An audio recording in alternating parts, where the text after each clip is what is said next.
2025 թվականը առաջին օրացուցային տարին է, որ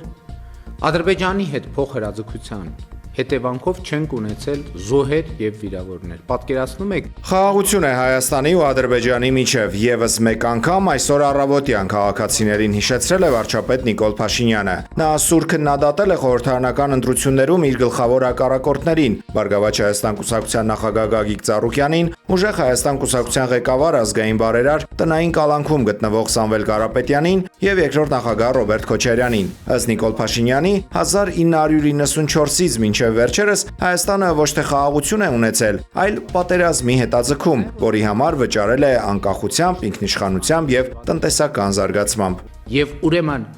եկել է ժամանակը, գալիս է ժամանակը, եւ այդ ժամանակը 2026 թվականի հունիսի 7-ն է, որ Հայաստանի Հանրապետության քաղաքացին տեր կանգնի իր խաղաղությանը։